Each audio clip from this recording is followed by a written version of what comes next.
you own this place, right? I do. Okay. What brought you to kind of create and everything? What's your background before getting into this? I started as, like most of guys that do this now, I was just a CrossFit coach at a local gym, and then did that for probably 2 years while I was in college. Got presented the opportunity to open a gym in downtown Baton Rouge. That one didn't end up panning out. We just, for a whole host of reasons. Yeah. Look, downtown Baton Rouge is funny if you're from here. It looks like a city, but it's like basically it goes to sleep after 7. So it's kind of like like it stops at a certain correct. point. There's not enough people living there to support that kind of thing. So we closed that. That was 2018. Okay. Yeah, like January 2018, 2019, if I'm not mistaken. No, it was 18. And then we basically, so it was a split ownership thing. The guy that used to own this location and myself were partners. We were half owning that, and we're like, well, let's just join forces. Let's bring everything under one roof. Yeah. We did that in 2018, and now I've been running the show solo for about a year and a half. Yeah, so I bought out my business partner in January of 2020. Yeah. Great time to buy a gym. Just like really oh, I'm telling you, man, right before the God. pandemic. That's great. Yeah, but that's like the really surface level part of it, kind of like the business side of how I became to be a business owner or gym owner. But I'm guessing it screwed you up just like everybody with quarantine and everything. It wasn't terrible. Like that's the perk of being in like this model of a gym. Like I don't have people paying $20 a month to come see me, and like I know everybody by name. We have like a much steeper price of entry for a reason, literally financially, but also like, hey, there's some steps you got to jump through to get in because we want to make sure you're bought in and committed. So I think we only had like 2 or 3 people like literally drop because they're like, hey, I either got laid off or I got furloughed or like I took a huge pay cut to keep my job. I think everybody understood. A couple of things. Everybody understood like, hey, if I take my money away from this man, there is no net. There is no HQ that will send him, funds to help him out. The other part of it was we were also at the time thinking, oh, this will be like a month, right? And then it turned into basically 3 months, and then basically a whole year of this crap. Kept going. It's stupid. But I like the significance of kind of bringing more, because it's not a CrossFit gym like you were telling me earlier. It's more along the lines of you got the therapist, there's a performance aspect that maybe doesn't exist in a CrossFit gym. Right. So I like it. Like the setup's cool. It's also not as like intimidating. Right. I don't know, man. I just see that, And so I think that's like where I talked about like the business side of it, like buying out partners and moving locations and stuff. How this gym kind of came to be, or like the ethos of this gym kind of came to be. So I had the CrossFit experience, and I still really enjoy CrossFit, and I think like the methodology in and of itself is great if applied wisely. Yeah. But the main problem we ran into was like, man, especially in Baton Rouge, where we're a little bit behind the fitness times. You say the word CrossFit, and you get one of 2 reactions. You get, wow, so everybody at your gym's hurt all the time, or like, oh, I don't want to flip a tire. Yeah. And I'm like, well, neither of those things are true. So what am I like paying for this name when, like I said, the methodology is pretty dang good. Like obviously there's holes, everything's going to have holes, but so why can't I just do what a traditional CrossFit gym does? Yeah. Take away the misnomer or the bad identity potentially that CrossFit brings, and then spin it however I want. I think it also like I said, so when people say CrossFit, they instantly think, handstand walks and handstand push-ups and muscle-ups. Right, exactly. Yeah, kipping. Crazy stuff. And it's like, so yeah, some of that stuff is crazy, but most CrossFit gyms that I have ever known or gone to don't do that stuff. Yeah. And so I didn't like the fact that I was basically pigeonholed into this thing that I only like took pieces of and applied to my clientele. So now like I've got recalibrated strength and conditioning. What the hell does that mean? It means whatever I want it to mean. As a business owner, I create my own brand, my own kind of energy surrounding it. So that's really what I enjoyed about it. It was less that like I didn't like CrossFit. as a methodology is more like I didn't like that I wasn't afforded an opportunity to just have a conversation with a lead or a friend or a family member, because they say CrossFit and it's like, and then you get all that negative connotation that comes with it. And they're like, wow, you're crazy, man. I'm like, no, dude, we do different lift here wisely, and then we get out of breath. Yeah. Like, sure, that sounds like CrossFit, but it's leaps and bounds different. But people need to recognize that, because I am going to more gyms nowadays that are doing similar stuff. Like they're taking the CrossFit model, but they're adding more. Or I would say taking away a lot. It's like because CrossFit has a lot of extra in it, or at least a lot of baggage that comes with that. I mean, again, just like what we were talking about 20 seconds ago. So it's this is becoming a more and more common thing. People are kind of finding that white space between CrossFit and like, I mean, I don't want to crap on them, but like Orange Theory, F45 types, where it's like very boot campy. Yeah. Where you're not really lifting any appreciable weight, but like that would be like your Orange Theory boot camp vibe, and then you have CrossFit on the other end. A lot of gyms are trying to find that white space in between, and I think we've found a really good population that we enjoy working with, and we've kind of carved out our own niche. So I didn't know about F45. I knew a little bit about Orange Theory. Yep. But those gyms, are they, from what you're describing, are they more on the opposite? Because you said they're like boot camp type classes. Yep. So they specialize in something that is not really like CrossFit related. It's sort of just that. It's, I don't know, because I saw F45. I just didn't know like the vibe of it. Like I think the best way, at least for like how I view it, is how difficult is it to start? Yeah. CrossFit, if done well, if done right, it should be like you should have to take like 3-4 weeks just to like be ready to do the classes. Yeah. There's a ton of skill involved, especially if you're not familiar with the barbell. Like I got to teach you how to do some relatively complex lifts, some relatively complex stuff on a pull-up bar. If not, I need to find options for you to do those things. And then F45 Orange Theory, I could say just get in. Yeah. Membership starts today. Hop in. We try to go in between them, because we take out some of the high skill stuff. Like we ain't doing handstand push-ups. Yeah. We're not doing the crazy ring muscle-ups and stuff like that. But we have like the big meat and potatoes. Like that's what I like to use. Meat and potatoes being a part of CrossFit. Yeah. And take the idea of like, hey, let's make it a simple, not easy, but a simple workout similar to like what Orange Theory and F45 does. Because man, most people they just want to look better naked and get a lot of breath and felt like they kick some ass.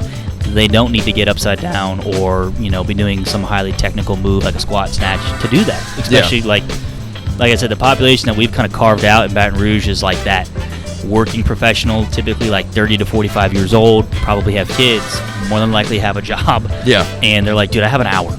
Yeah. Like, I need it to be effective, I need it to be fun, and I very much need it to be safe.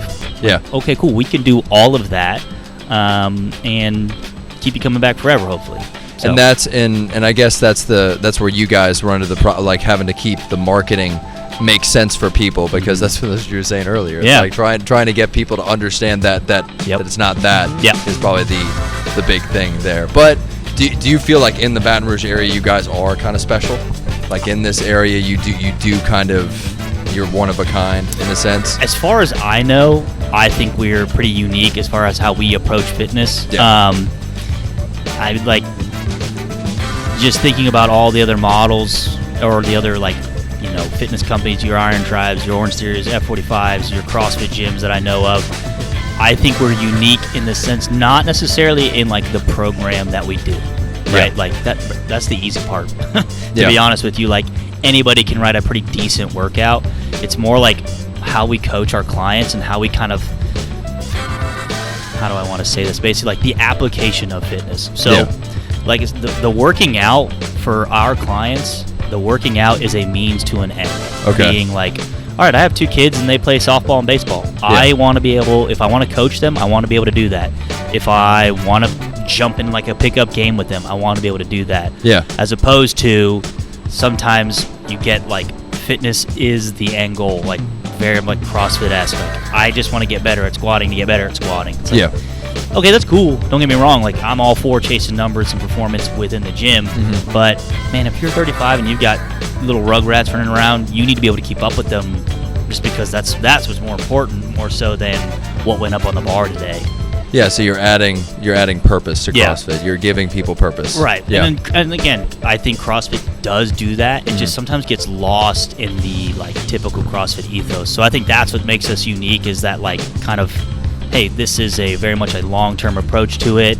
And then, you know, some of our routine or like what we do within our program and our classes is unique, quote unquote. Yeah. But like we aren't reinventing the wheel. From what I've seen, and I want to get your take on this, you know, whenever I talk to people, I trained like briefly. I was not that good at training, so I sucked at it. But whenever I would talk to people, a lot of the goals were all about long-term fitness. Like they wanted longevity. And what I'm talking to people more is that sometimes it seems like longevity isn't a good enough goal. Like you have to throw in some short-term goals in there. Am I wrong to assume that it's like maybe not the best kind of goal? How do you turn long-term fitness into something that does actually work and yield results? Right, and I think like you're spot on there. Yeah. And like it's not sexy to think long-term. Yeah. Like the human brain just does not do well thinking about like in 20 years I want to be able to do this. They're like the human brain is very good at in the next month I want to lose 10 pounds. Right. Yeah. It's something that we're always working on. I think as far as how I am selling the gym or like what I'm putting out in my marketing and stuff like that, I can't give you the answer. I would agree 100% longevity is a tough sell, but the best part about it is if you do get someone bought into that, they're in forever. And not purely from like me getting a debit in my bank account every month. I mean more like they want to learn as much as they possibly can. They're typically like a huge pleasure to work with, and they get a shit ton of results because they know how to play the game a bit. Yeah. I mean, this is essentially a game, and they're like, you don't have like long-term success by just flaming yourself out in 6 months. It's like, hey man, this is like, if I feel like crap one day, I'm just gonna get in and check the box. If I'm feeling good, I'm gonna push it, put foot on the gas. I think that is like the short-term goal thing is something so that's actually my GM working out. Yeah. Her and I go back and forth on stuff to like keep people invested. Things that we do like to do. My focus and my bias is always towards the strength side of things. Yeah. For a whole host of reasons, I just think most people could stand to just be stronger. Yeah, and I agree with that. I think from what you're describing, it makes a lot more sense to do something like this if you're going for long-term health, instead of like just doing some kind of flaming yourself out for 30 minutes every day with like a random personal trainer at like Planet Fitness or something. And so maybe the environment, the whole the things that come with all of this is what's going to help them progress toward that in a real way, as opposed to just like, oh, I'm done. Exactly. Pay for a month, I'm good. Yeah. So. But I think some of the stuff we do to try to kind of keep people, it's almost like an accountability check. Is we do like an annual lift off where we find typically it's a 1 rep max, like squat, bench, deadlift, and then one of the Olympic lifts like a power clean or a squat snatch or something, or a snatch or something like that. Yeah. We pitch it more as like hey, come do this for fun. We have a cookout afterwards, and we're gonna drink beer. That's cool, man. Right. But the other idea is like if you give people, even though we don't necessarily position it as like a, hey, this is a check-in. Yeah. It is. It gives people, right, that kind of like, oh, I know that's coming up in June. So like if I want to do all right, because everybody's competitive at the end of the day. Yeah. If I want to do all right and, have fun and make the best of it, I should probably get into the gym and train. We do little things like that. But man, that's always like it's always a thing for me as a gym owner and as a coach to work on, is because I can see the big picture really easily. Sometimes because this is my job, I'm here every day, like I'm immersed in it. Yeah. Someone who just comes for an hour a day, maybe 3 or 4 times a week, they're like, dude, I don't care about that. Yeah. I just want to work out. I'm like, okay, I get it. Sure, I understand. That's on me. I get it. Yeah. You don't get it. You see the big picture. They're like, bro, just take my money and shut pull up. out their like whiteboard. Yeah, exactly. Check this out. Yeah, like, eyes gloss over. Don't care, man. Really don't care. Yeah. But I appreciate that you take into account like the stress part of it. Yeah. So when you're doing all, because I guess a lot of people approach fitness with the mindset that there can't be any moments where they slack off or whatever, and maybe that's what like derails them in the long run. Yeah. So I think it's cool that you put emphasis on the fact that it's like it does have to have a level of like stress free. If you're gonna you're gonna approach it properly with the right mindset. Yeah. So that's cool. I used to because I remember when I first started,